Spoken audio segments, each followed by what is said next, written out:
back, Immigrant Nation. Another week, another new episode. I am your host, Aaron Deliosa, and this is An Immigrant's Life. An Immigrant's Life on all of your social media. I want to thank you for joining us, whether you're new or a long-time listener. I appreciate you so much. We just passed Easter, and personally, I love Easter because we have a tradition here in my house that we celebrate it. We invite all my family. And by the way, when an immigrant tells you he invites or she invites their family, it means it's like the whole family. I'm talking about like aunts and uncles and whatever. So, yeah, so we've been doing it for, I don't know, a long time now, probably a decade now. And I just enjoyed it. I love having people over. I love hosting people. I love making them feel welcome, and I just enjoy Easter. Growing up in the Philippines, I grew up in a very Catholic and very religious household with my grandma. So we celebrated Easter in a different way. In the Philippines, Easter is very somber. You actually like feel that Jesus is dead, you know. And growing up, I actually thought that Jesus got murdered every year and he rises every year as well after 3 days. So it's just a different side of Easter, which is I like, you know, it represents my past and my present. And that's one thing I love about being an immigrant here in Canada, me continually finding the way how to balance and weld two ideas together, traditions and my philosophies. So I hope you had a good Easter if you celebrated or whatever else you did. I don't know where you're from. I hope you enjoyed the long weekend. Anyways, enough of Easter. Let's talk about this week's episode. This episode, we are honored to have a classical pianist who will share her immigration journey with us. From her roots in Seoul, South Korea, to gracing the grand stages of Germany, her story is one of perseverance and passion. Join us as we delve into her experiences in navigating familiar challenges, career dead ends, and how she found her way out of them to pursue her dream of becoming a concert pianist.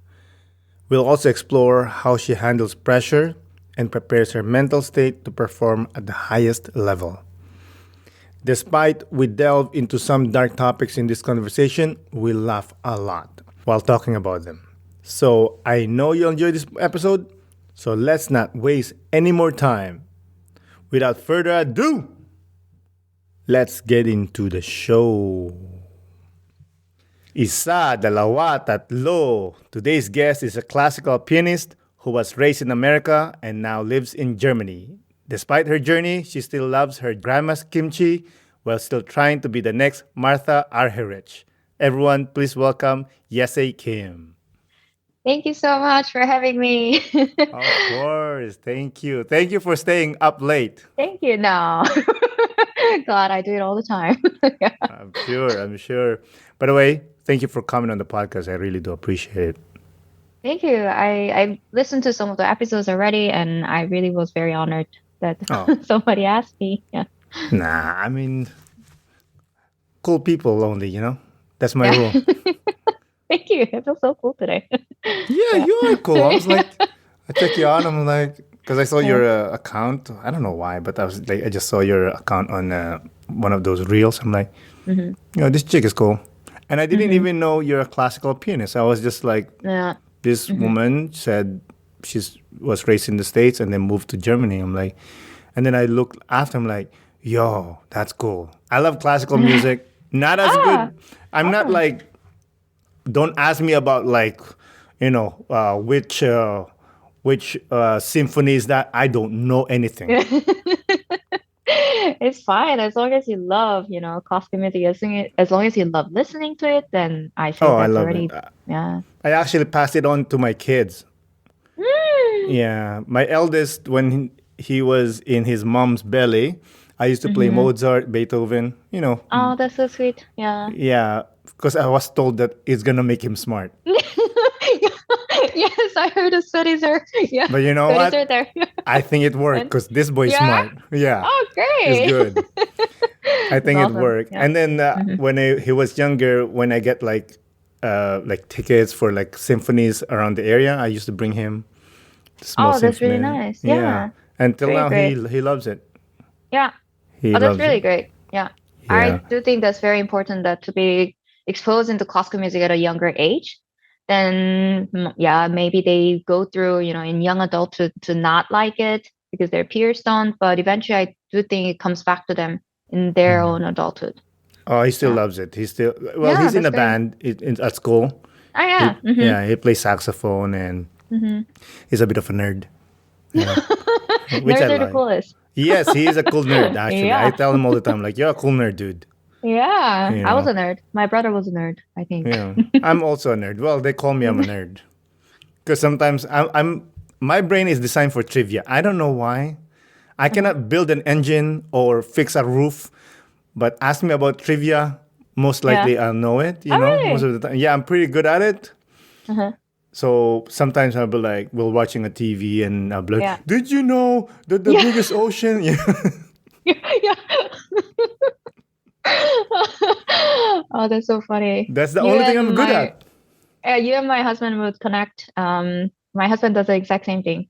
When somebody asks a question and then you have to be ready to be, introduced to the Wikipedia page of summary somehow out of nowhere.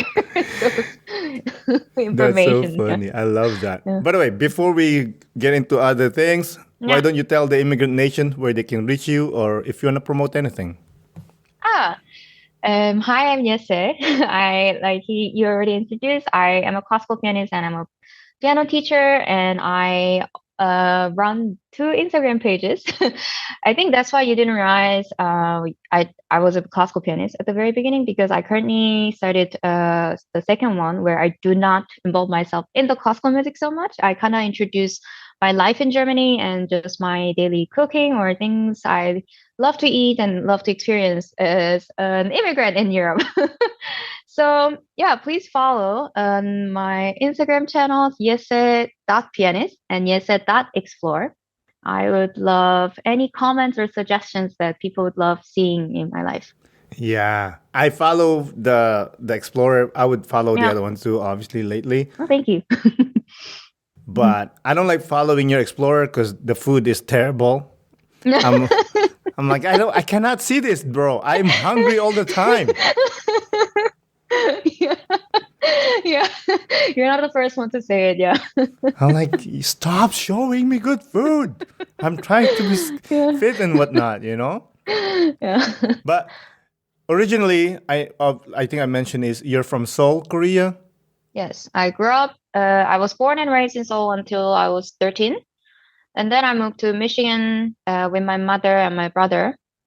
And back then it was quite a popular trend in Korea, where the father stays back in Korea and he sends his wife and his kids to America so that the kids can learn English and have a better education system, because Korea is known to have a very strict secondary tutoring classes after school. And me being in classical music, it was getting a lot for me I was commuting to school. It took me 1 hour every day, minimum of 1 hour, just to go to, I was in like 6th grade, 7th grade.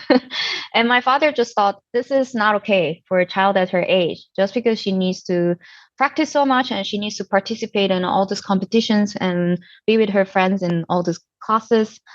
It's not okay for her to be spending so much of her lifetime just on this one thing. So eventually my parents made a big decision where then my mom will move to Michigan, where my uncle and my aunt's family were. And yeah, that's how I ended up going. Yeah. Okay. Did dad follow you after or? No, he stayed. He still lives in Korea, and my mom eventually went back to Korea once we're all done. Yeah, in the US. Yeah. But they're together, right? Yeah, actually no. So just I think you know why I just said yes because my parents eventually separated and eventually officially filed a divorce quite recently, 2017 or 18, I think. But to my friends group in the university when I was going to Peabody, there are a lot of Koreans straight from Korea. And classical music in Korea is such a small circle that I actually know, I've already known them since my childhood. We used to be in the same teacher. We used to see each other at competitions all the time. So, and because divorce was still kind of looked down in Korea, it's kind of still not the thing that people like to talk about. I don't, I was never able to say that my parents were divorced. I kind of always kind of hid the fact that they were separated. I mean, they were sure officially not divorced. So I never really like admitted. It took me a while to be able to say to my friends or professors or anyone around, be like, oh, actually, no, my parents are separated. Yeah. So now I think much better. Definitely in Europe, it's people are definitely more open about it. So But growing up, it's full of shame that your parents yeah, are separated. exactly. Yeah. Yeah, you feel like I felt like in college or in high school that people would really look down on me. They would think I'm a terrible child or a terrible person because my parents are divorced. Yeah. So No, if I was one of your friends and they're like, "Oh, you're thinking like I'm a terrible person or terrible child because you're a child of divorce," I'm like, "Yo, have you seen her play piano? Cause she's not any terrible, bro." oh, thank you. But I always thought, okay, may eventually, right? I was open about my background, and but I was so surprised in Germany. It was a few years ago. To one of a Korean girls, she asked, "But are your parents divorced?" And I said, "Yeah, they've been divorced for a few years by now." I was so shocked that this girl responded the answer I've been fearing the most in my life. She said to me, she was like, "Well, I'm glad that you've grown to be such a nice person still." So I was like, because of answers like that, I've been avoiding to admit that, yeah, in public. That is crazy Crazy, right? Yeah, yeah, to say that if you are a child of a divorce, that you will become a yeah. bad person. I know, yeah. But you know what? I've been starting to like see that often now that I don't know if it's a study or whatever, but like people are saying like, oh, it's a very big factor if a child is from a divorced family, that most Hmm. of the time they will be divorced as well. I'm like, I don't know about that, dude. Right, yeah. There are like a lot of studies that says that and I don't know about that. Like, also, are we mhm. talking about like divorce in a Western view or in a South Asian view, at least, you Right. know? Yeah. Like Hmm. like you said, your parents were separate for a long time, not just Right. Yeah. physically, emotionally as well. Yeah. Exactly. In the Philippines, that is so normal that people are because Hmm. there's no divorce in the Philippines, that people just separate. Really? They Wow, just I actually didn't they know. they just leave each other, I and didn't know. they're technically they still married. Hmm. Yeah. There's a what you call annulment Hmm. in the Philippines, but it's like $1 million for you Mm. get annulled, so they just leave it. I'm Oh my just God. exaggerating $1 million, Right, but yeah, yeah, you but know it's what I'm just like a saying, lot of money, yeah, to yeah. go through. Yeah. But yeah, it's just like I don't know. I don't like. I don't agree to that. I don't. I've known so many people. Most of my friends are divorced kids, and I think they're Hmm. okay. Yeah. You think your friends are okay? Yeah, they haven't killed people, so I think they're okay. Yeah. You know. Yeah. But growing up, seeing your parents in that situation, how did it affect you in approaching relationships? Oh yeah, that obviously was I think I still have that in back of my mind even after officially signing the papers last July. So I think in high school, growing up in like a strict Korean mother's house, I was not allowed to date at all. So my so on there I say I started dating starting college.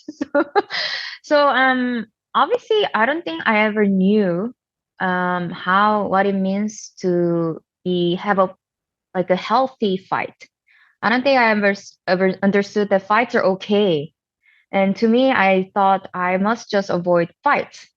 because I think that'll just end in, that kind of a separation, because my parents already were not in good terms when I was young to begin with.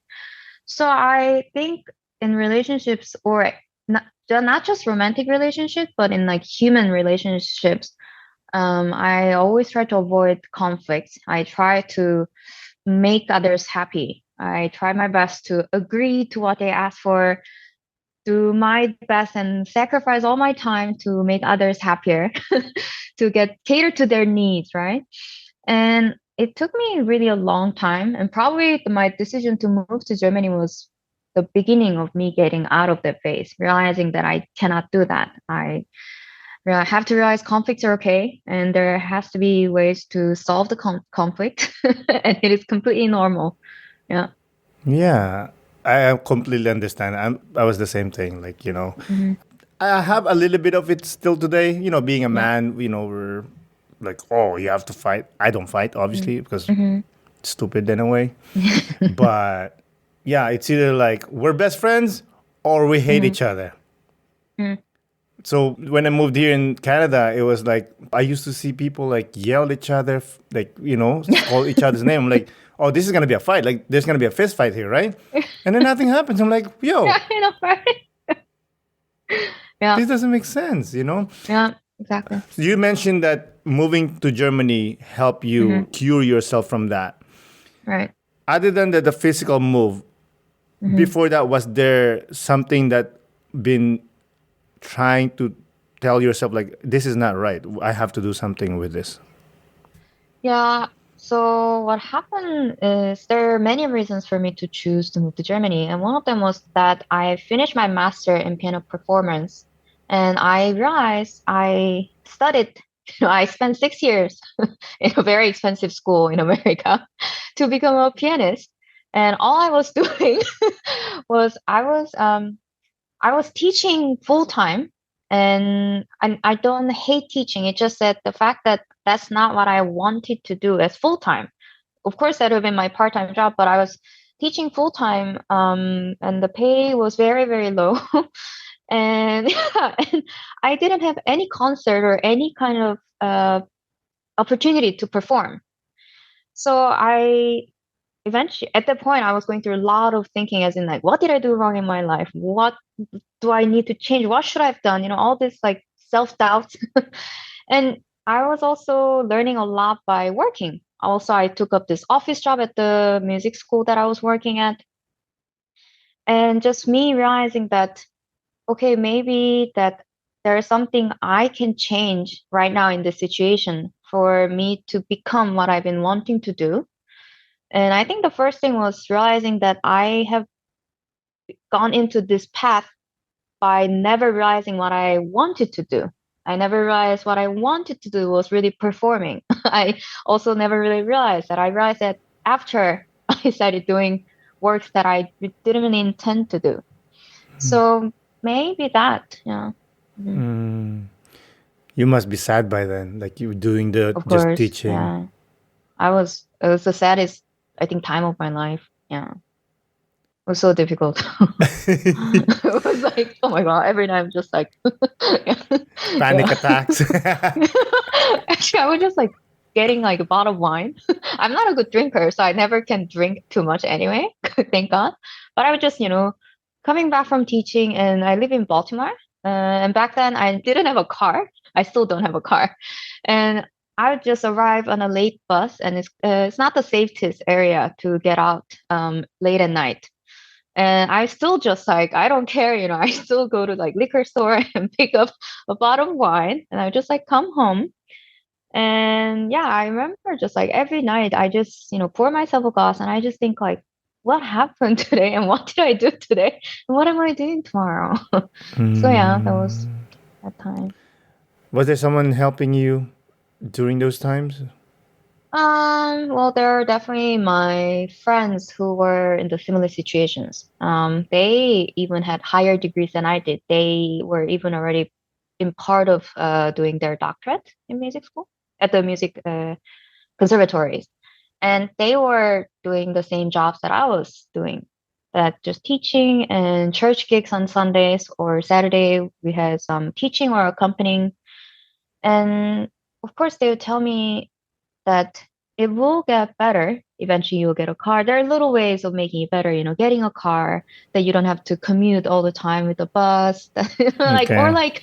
there's just little things that seem to me, okay, I guess little things will change that will eventually make my life easier. But then I realized, but it's still in the same path. Um, yeah, I'd say that's still like the most I was seeing, just seeing where my life would go if I continued to go into my doctorate. Yeah. Hmm.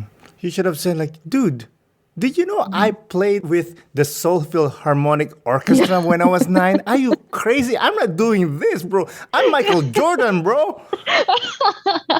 I know, I wish I said that. I just didn't even realize that was, such a big deal. I never realized how much work and effort I've given when I was young. All this really I realized much later after moving to Germany. It's kind of funny.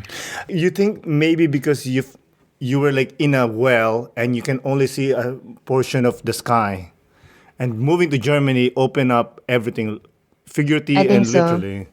Yeah, I think so. And well, back then my mother was still living in the US, and my mother really expected me to continue my study.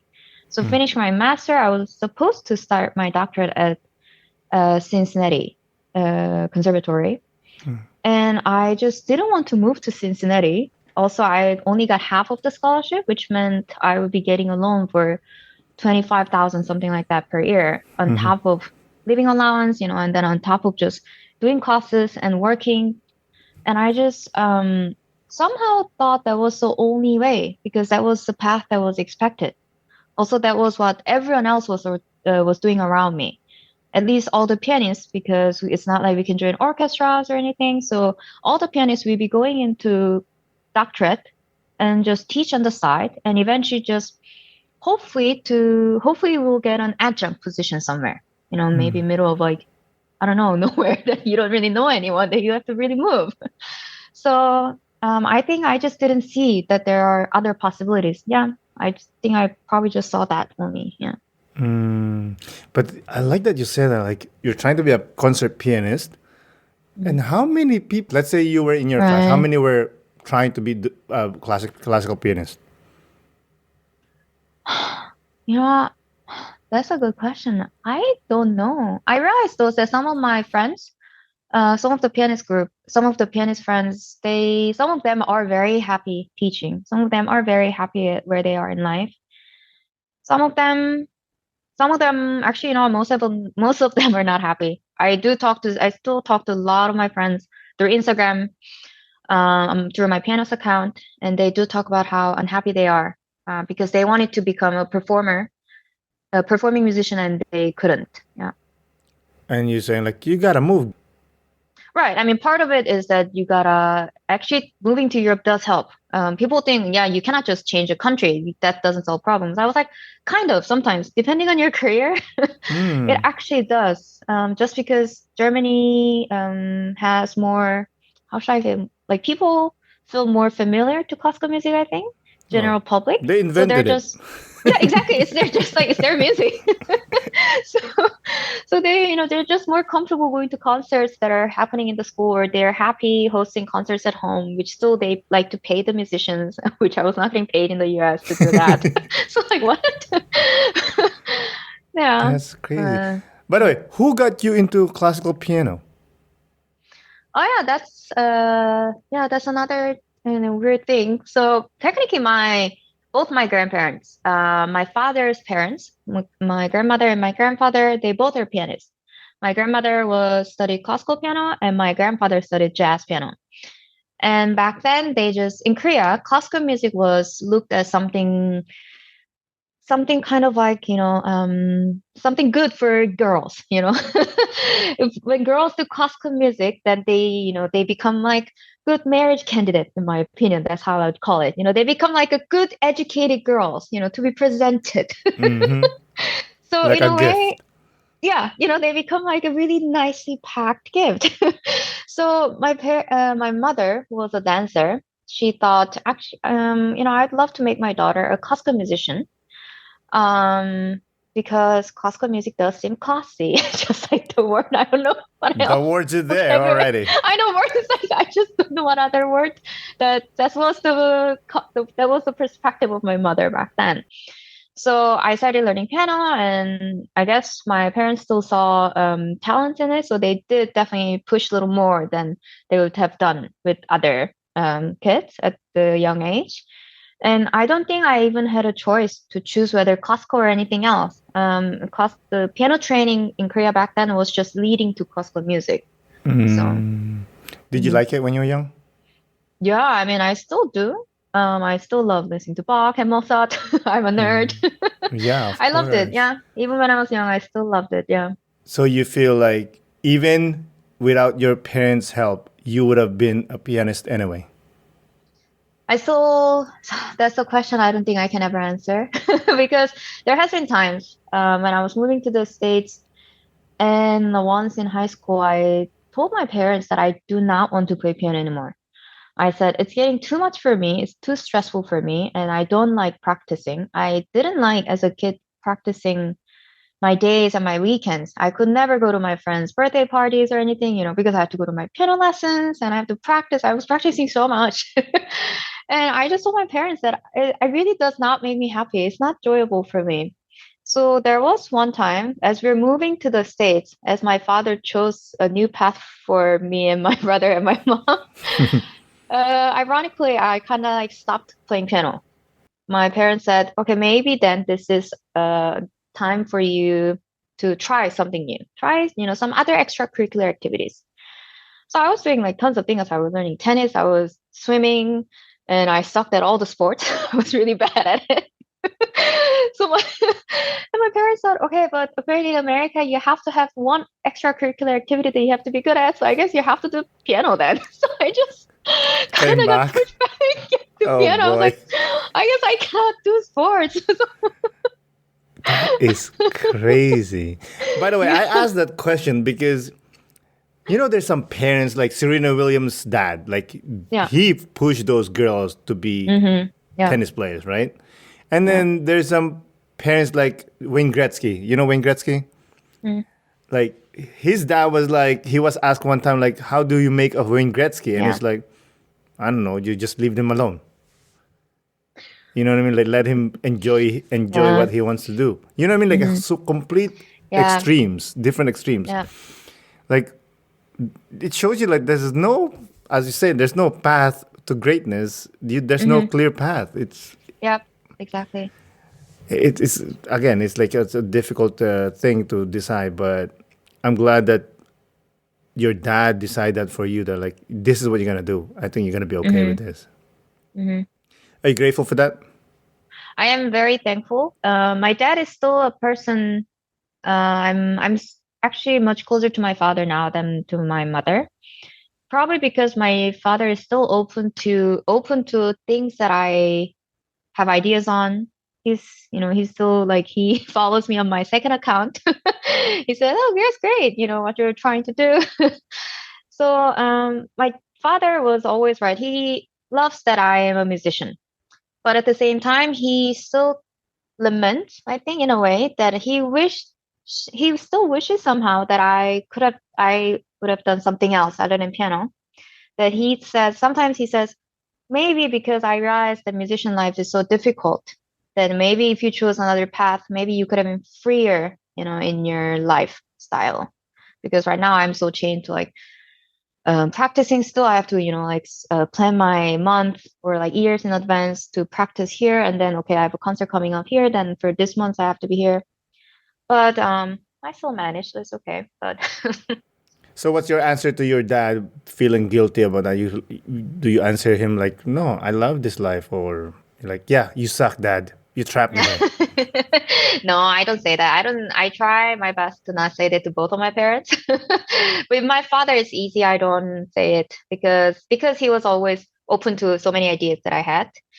But with my mother, it's difficult because she was the one who was very set on making me a pianist. And she was the one who would never kind of let me quit. Every time I wanted to quit, she would always kind of find ways to bring me back to piano. So in that sense, I think my mother and I don't really get along anymore because of my choice to moving to Germany proved that I wasn't going to do doctorate in America. And basically me being like I'm a pianist and a piano teacher, and to her that's just not enough. To her idea, in her idea, I should have done my doctorate and become a piano professor eventually in America, whether it's adjunct or associate or whichever. So in that sense, she still is very angry at me, and she's hurt that I left America. That it's a country that she brought her kids to into, and then she struggled, of course, tons at the beginning, eventually still, right. So she was very hurt with that decision, and I think it's a lot of feelings that she has. She's hurt and angry, and with that, we of course then get into a lot of verbal arguments. Yeah, just a lot of blames. Yeah, Yeah, like I sacrificed everything for you, and yeah, this how you repay me? yeah, exactly. Unfortunately, typical immigrant parent Yeah, mentality. yeah. You mentioned that she was a dancer. When she moved to the States, what kind of job did she find? So she's a Korean dancer.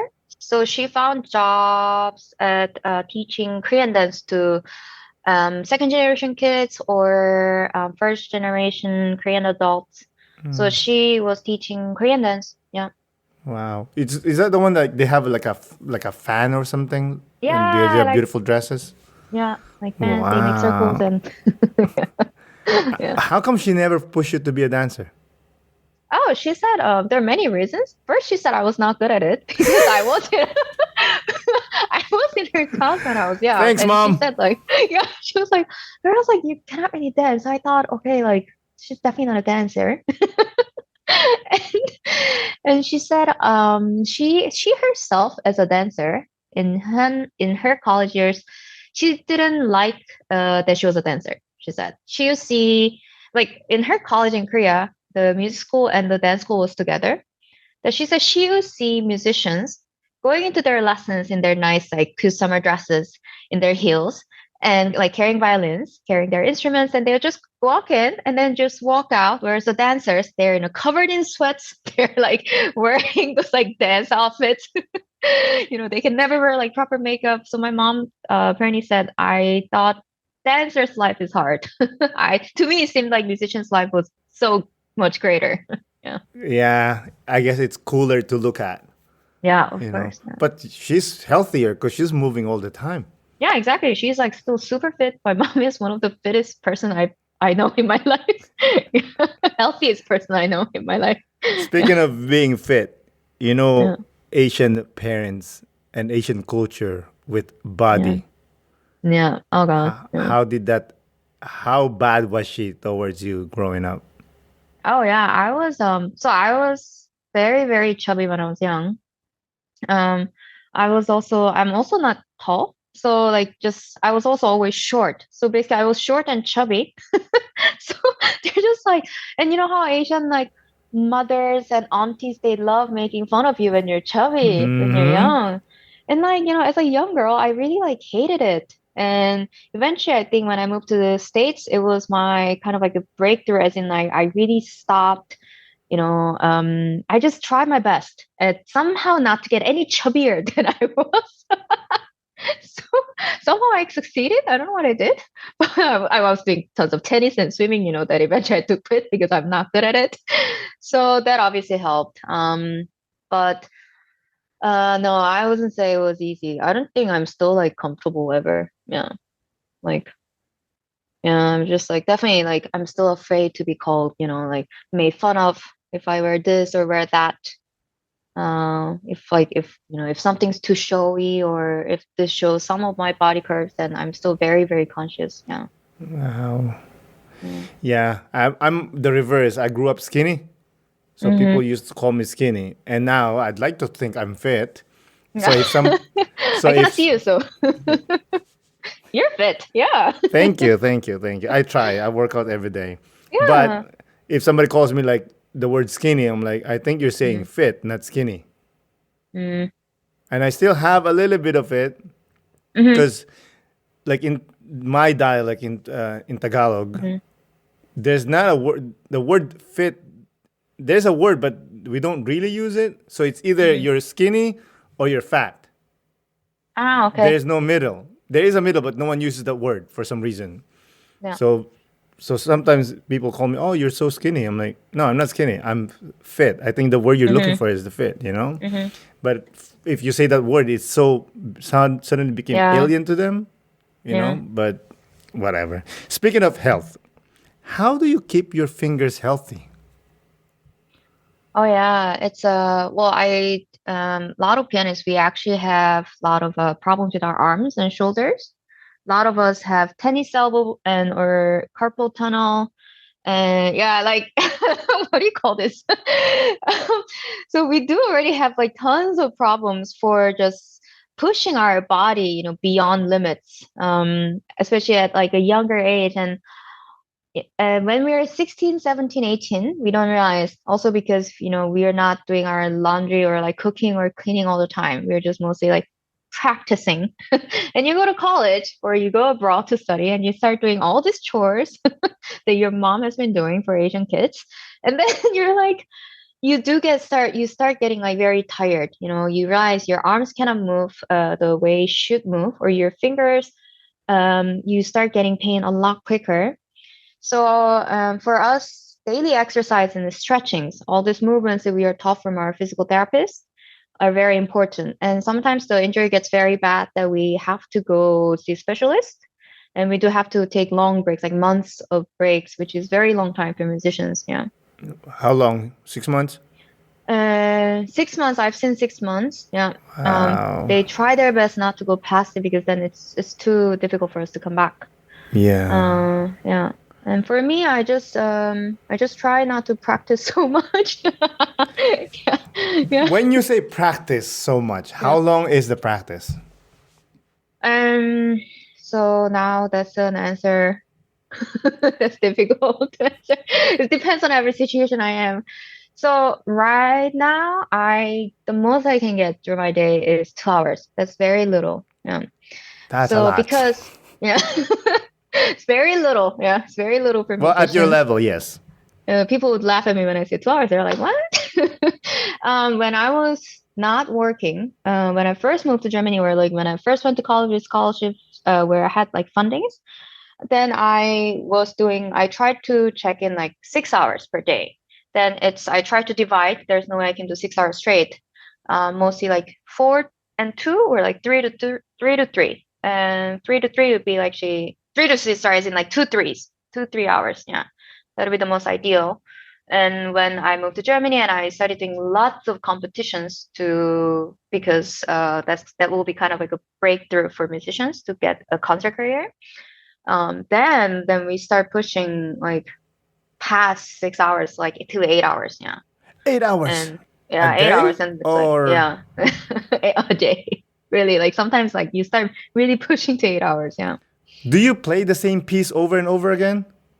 No, because right, depends. Like, right. So not, do you mean like within the 8 hours? Yeah. No, because in concerts or competitions, there are so many pieces that we have to play. That through the 8 hours we go through a lot of different pieces, but there's also a limit to how many we can do. So I don't know how others practice, but I tend to divide. So like, Monday, Wednesday, Friday, I would practice these pieces within that day.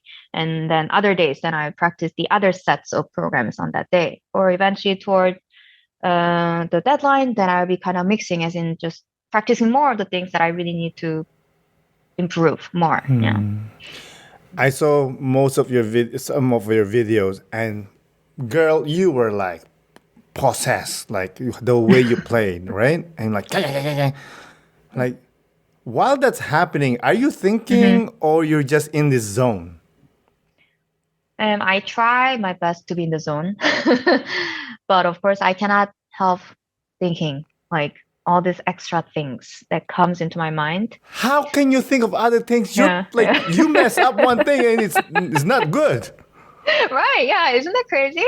So yeah, I still have like a lot of, but thinkings are usually like, still related to like, oh, it's my, when I cannot get into it, most of my thinking is like, oh, is that like over there, that one note that just sounds funny to me? And I think like, oh my God, there's a passage that's coming up, and okay, breathe, just, don't freak out. And those are the type of days that I just cannot get into when I have so much to worry about, or something is bothering me, on that day on the piano, or something is bothering me just about something of that piece, then yeah, then it's difficult to get into.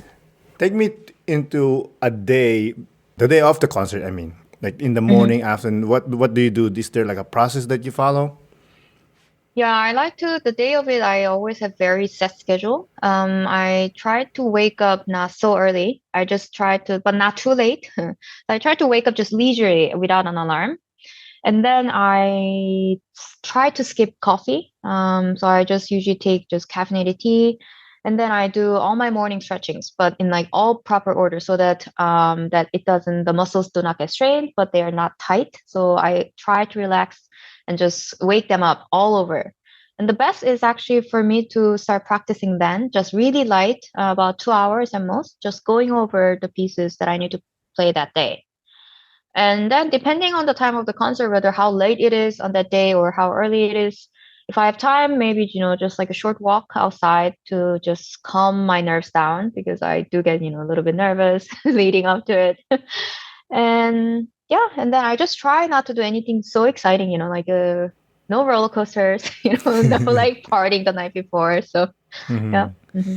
Okay, so you get to the spot, you're about to play, like Hmm. people are ready to see you crush it. Hmm. How do you prepare mentally? It's yeah, some days I'm very nervous, some days I'm very fine. So it depends. Usually right in the backstage, right? I just breathe, as much as possible, and I just move my fingers, do my stretchings again. And I constantly look at my score, because pianists, we have to play from memory. And to me, that is always the most worrisome part. Just so that I don't forget, so that I continue, throughout the whole time. So I just go through music, and then I just, in my head, I keep thinking, you can do it, you can do it, you can do it, you can do it. That's like the motto that I'm constantly telling myself for like 10 minutes straight, I think. Yeah. That's it. You can do it. That's your mantra.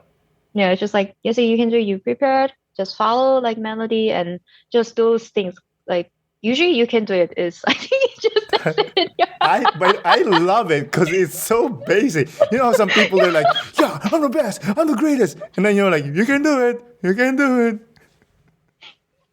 No, maybe I should change it. Yeah, that's true. Like, if you're like, I'm the I best at it. no, no, no, no. It works. Don't change it up. Are you crazy?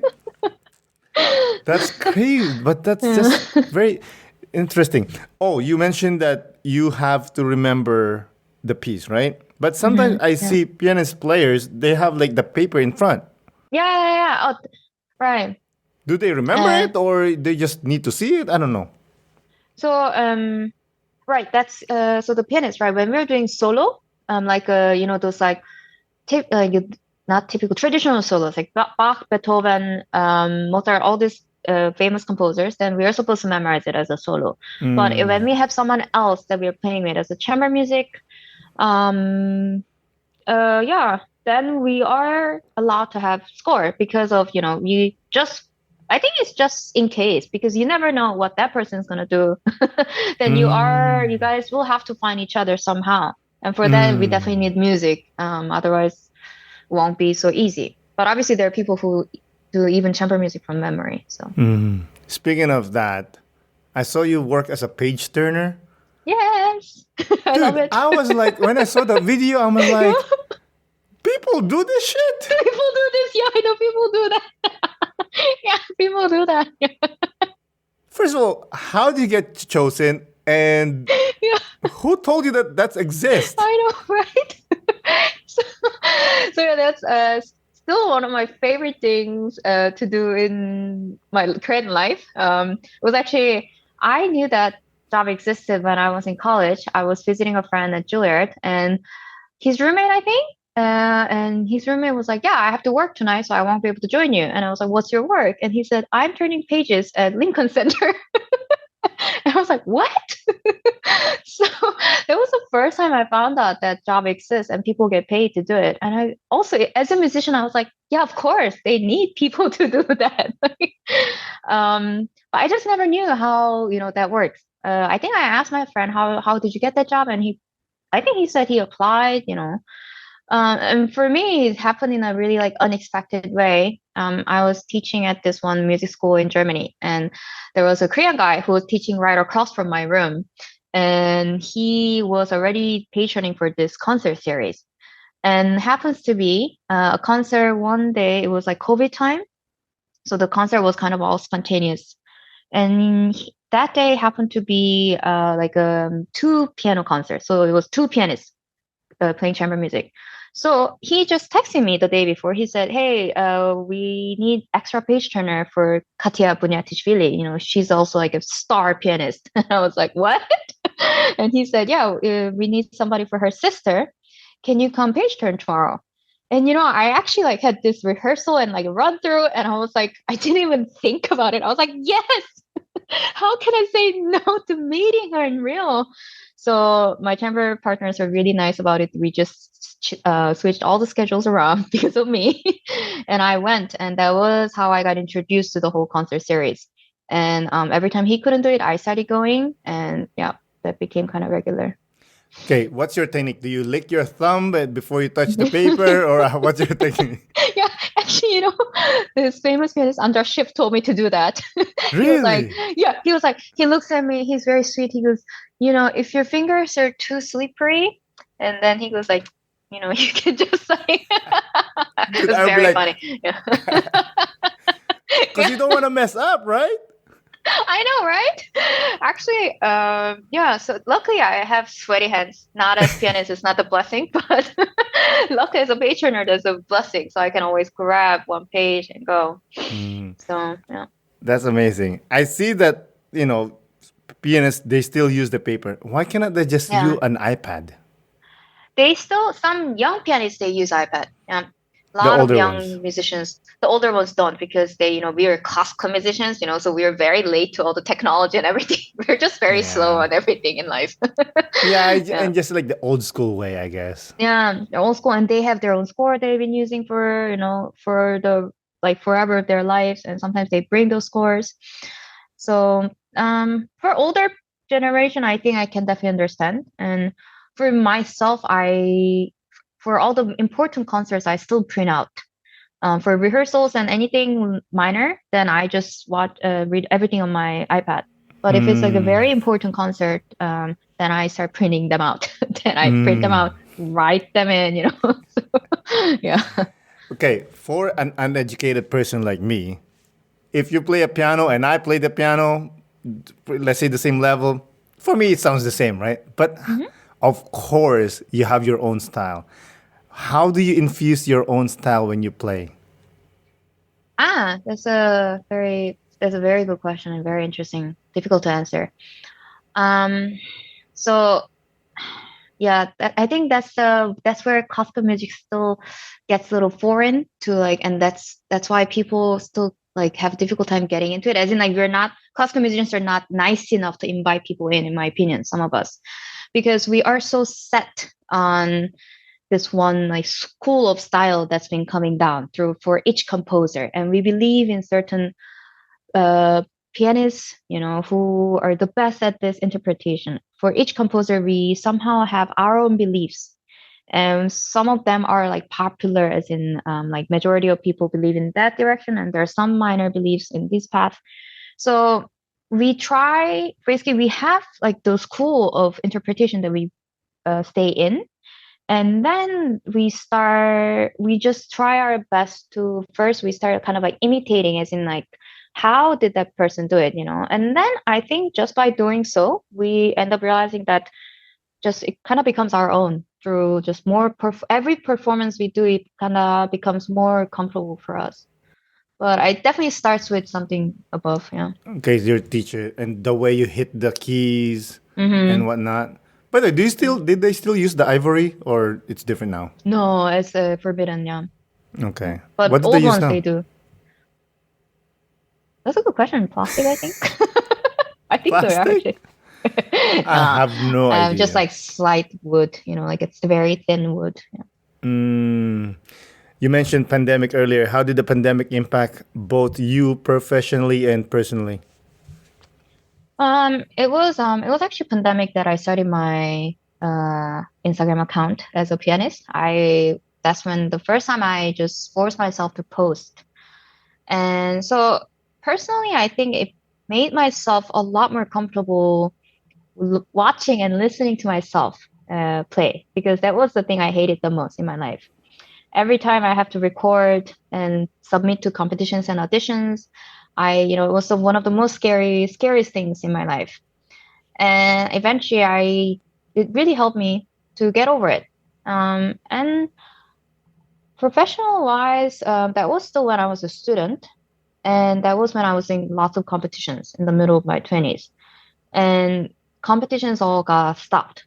And because competitions were one of the also main reasons I moved here, I was kind of really lost, as in I just didn't know what to work for. I didn't know what to uh, practice for. So that was kind of like a difficult moment for me to like plan something for myself, as a pianist, to finally have some nothing that's leading me, but I am basically planning, not planning, but I'm just like developing myself into that, like in my own musicianship. So How often do you teach piano? right now it's like every day, every day, almost Sounds every like day. you hate teaching. I don't hate it. Today was just a little difficult. There's a girl who was very, very, very difficult today. So then, I'm just What a do you little mean by tired for. difficult? Because I do coach basketball, and Oh, there are kids that are yeah. difficult to deal with, and they are Oh God. Yeah. difficult to teach. Yeah. I'd love to hear your experience. Well, in piano teaching, depends with the country, I think. Like America, it was also a little different, and Korea definitely different. So she was being difficult, as in she is a very smart girl. I know she's very smart. She's been doing very well for past 1 year and a half with me. And out of nowhere, she started kind of acting out, as in she doesn't really want to involve herself, as in doing it on her own, like reading it on her own, or just finding things on her own, which she was doing very well before.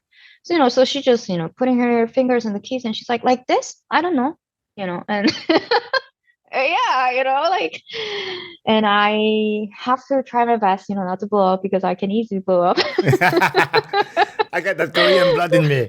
Yeah, exactly. Yeah. I think like Korean blood in me. But I tried my best, and I was like, Laura, you know that you can do this. And I know you can do this. Please take a look at it again. And usually she will do it again. And today she was just not doing it again.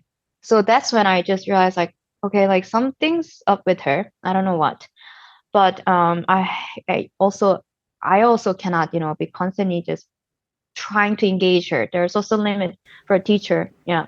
No, To yeah, yeah. 100%. You cannot, like when I coach, tell the kids I can show you all the skills. I can show you how to do it, Yeah. but it's up to you Yeah. to be great. No one can make you great. It's Exactly. only Yeah. your person. Yeah. You know, okay, I can show you how to dribble or do this or do that, but if you don't practice it, it's not gonna Mm-hmm. happen. You Exactly. know, Yeah. like it, I guess this is the contrast of it. Like for piano, you have to be soft, and I'm gonna guess like more like, I don't know, like more delicate with the keys. I'm gonna Mm-hmm. guess. So in basketball, you have to be aggressive because Mm-hmm. there's only one ball. You have to fight for the ball. Mm-hmm. And I tell the kid Right. like, I cannot teach you how to be aggressive. No one can teach Mm-hmm. you to be aggressive. If Mm-hmm. somebody goes up to you and says, "I'm gonna teach you how to be aggressive," that person is lying. I see. Yeah. It's inside you. It's either you Yeah. want that ball or you don't want that ball. Right. That's the question. Like I think that's what's think it's happening with the girl. It's like, does she really want to play piano, or maybe she's being forced by, you know, her Korean mom and dad to play piano? So is she gonna be a good gift for a husband someday? Right. So I've been recently thinking, because for past few weeks she's been acting out, and I think maybe, sometimes as a teacher I also feel that there is a limit for the relationship, that I feel like maybe it's time for her to get a new teacher, because I think basically she's maybe too used to me that maybe part of it could be that she's losing interest in piano, and maybe the part of the interest can be brought back sometimes by switching teachers. And I just, try not to blame myself for it, because I think there's just a human relationship. Sometimes they just run its course. And it could be that case with her, in my opinion, today. I really thought on my way back home, I thought, maybe it's that way. Does that hurt your feelings? Uh, yes and no. Part of it, yes, as in I still try to think what went wrong, what went different that she became different. But at the same time, I try to think, you know what, I also am not 100% responsible for it. So it's for me as a teacher, it's a learning experience. Yeah. So I just try to kind of just accept it and let go. Yeah. And sometimes it's just they don't listen. Yeah, they don't. It just you cannot make them want it.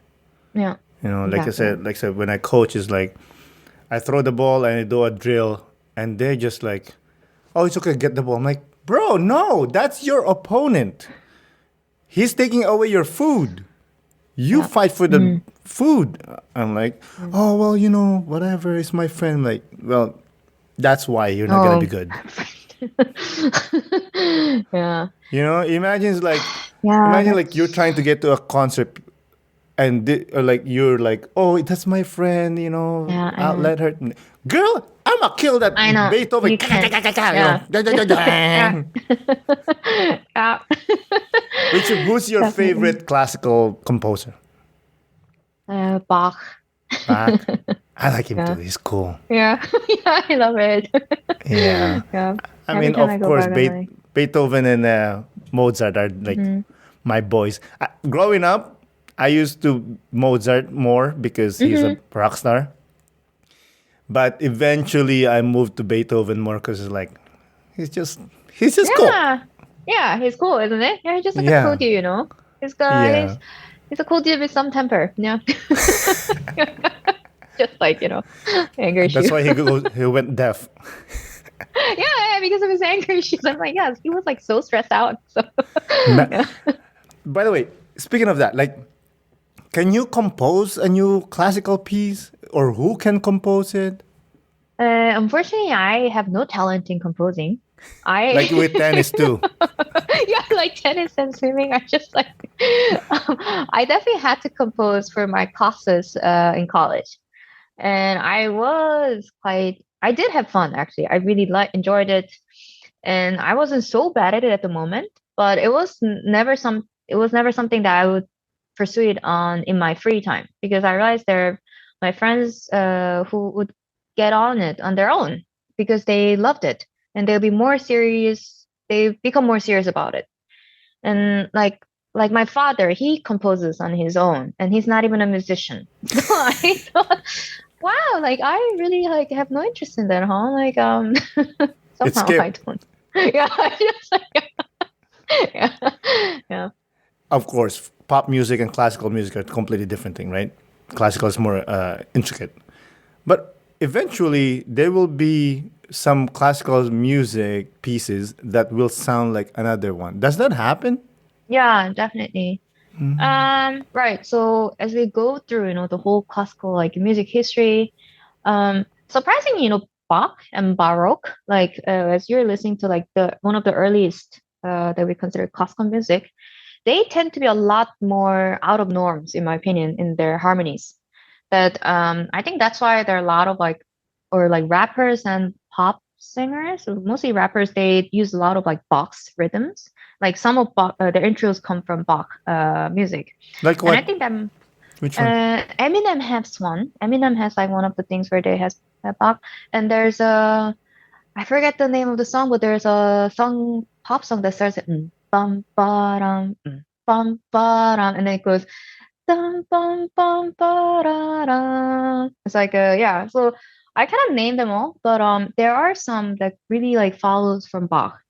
And I think it's because somehow they used to be a lot more out of norms, than eventually they got settled through Beethoven and Schubert, and eventually they started getting out of it again toward like 20th century. So So when obviously Beethoven and those guys back, compose those pieces, right?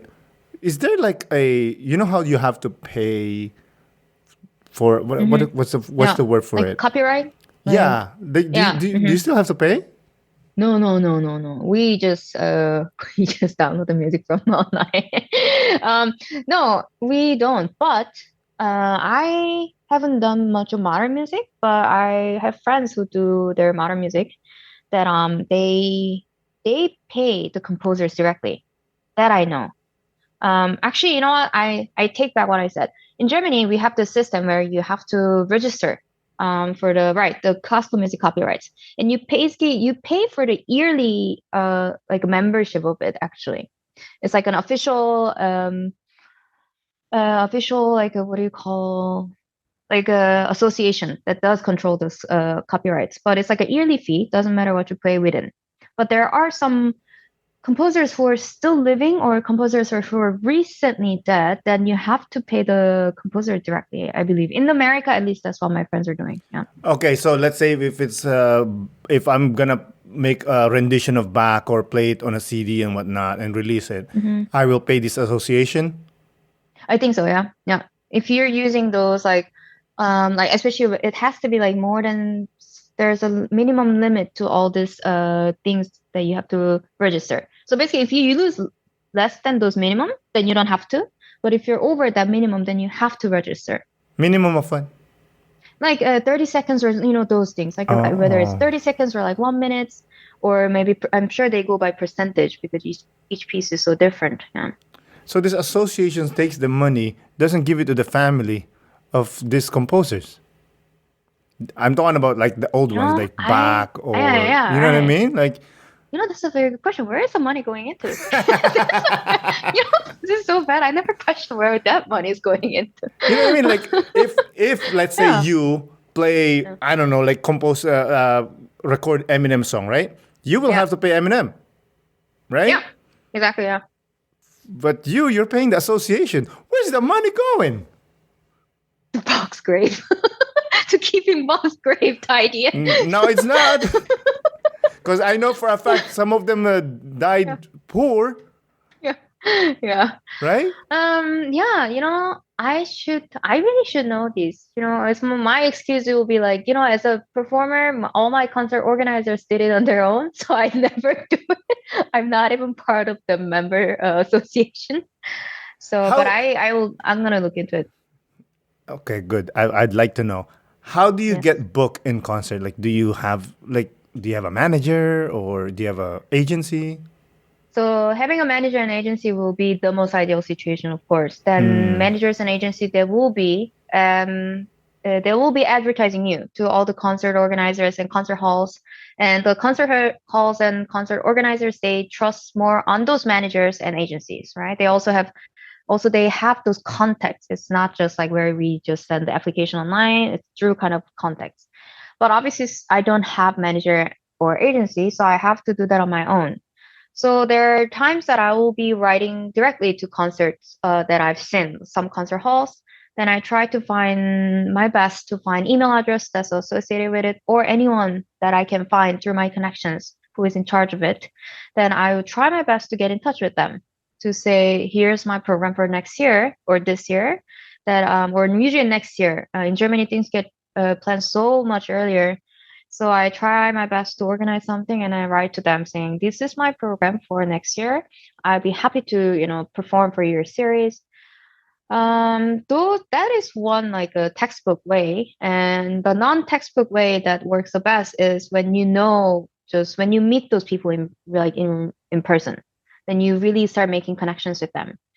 So then they just get interested and they're like, you know what, you should just play next year for the series. Like, so far that has been the most effective.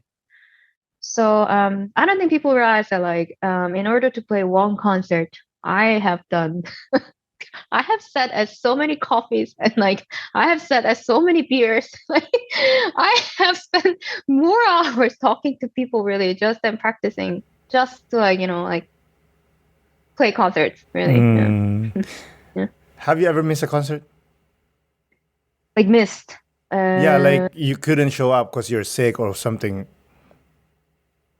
yeah, I just had to cancel my exam because I broke my tailbones. So I just like completely like canceled. I was like, I just can't sit. Yeah. Yeah, I mean, you can play Yeah. like I guess you're like on your belly, you know. Standing, yeah. Or like laying down, yeah. Yeah. Yeah. That's funny, man. But Yeah. yeah, I mean, I watched your video and I was like, how can a human being Mm. play and focus on a piece? Dude, let's say I pretend I play drum like go ba boom ba boom. I Mm-hmm. can do probably a good 5 seconds. After that, I will forget the rhythm. How do you continue just staying with the rhythm? Yeah. Yeah, I think it's also I think it's training. I never realized until I met my husband, who's not a musician, and he's a graphic designer. And as he saw how my daily lives go, and as he saw how I start preparing for concerts and competitions, and he's a huge rugby fan, like I mentioned in our writing. He said, "You're like a sports person." He said, "You have to basically train your body." I realize a lot of your training is literally physically training your concentration and your body to be fit for it. Because in order to hold that like concentration, I um, one of my way of training my mentality is just running for that period of time. Like if my concert is going to be like 30 minutes and 30 minutes, I try my best if I can like run or like walk for 30 minutes without like looking at my phone or just do that one thing. So I just try to like extend my focus as much as possible. And I try the best is as I'm walking or running, I try to just go over the like music or something. Yeah. That is amazing. I Yeah, there's love just that. training. Yeah. Yeah. Well, I also cycle, like biking Yeah. for like 100 kilometers or whatever. What I hmm do is when it's getting hard, I usually hmm do a prayer in my head. Oh yeah, exactly. Yeah, that's also part of it. Yeah, it's just Yeah, like yeah. I do a prayer or I'll count like hmm 1 to 10. After Yeah. 10, I'll count 10 again. It's a Yeah. silly Yeah. thing, but it works. But it works. Yeah. Yeah. But I love your technique. Like, okay, I'm going to play concert for 30 minutes. I'm going to go for a hmm walk and hmm I'm just going to zone in. I'm going to pretend in my head I'm going to play it. Yeah. I love that. mm Because, like, this morning I did an exercise, a dead hang. You know what a dead hmm hang is? Yeah. So I was doing it, right? And I was doing the prayer in my head. Because you're not thinking, you're just focusing on the words. Yeah. I love that. I'm gonna approach that more a little bit, like with the way you do it. I love that. I Yeah. love it. I love it. Uh, Again, hey, Yesse, I think we're there. It's been such a pleasure having a conversation with you. Thank you so much. Before we close out, do you have any last remark or anything you would like to part us with? First, thank you so much for having me. And I think the whole week I've been also kind of going over my whole life, as in what can I talk about and what is it that would interest people. And for me, that was already a huge experience of realizing that, just be nice to yourself because be proud of what you've done and be proud of just every day because every day eventually counts as something where you are right now. Yeah. And to others, to myself, it might seem little, but it might still inspire some others. Yeah. I love it. Again, Yesse, thank you so much for coming on the podcast. I really do appreciate it. Thank you so much for having me. Have a good night. Thank you. Have a good night. Bye. Again, Yesse, thank you for coming on the podcast. I really do appreciate it. Thank you, listeners, for listening. This is Aaron Deliosa for An Immigrant's Life. I'll see you guys later.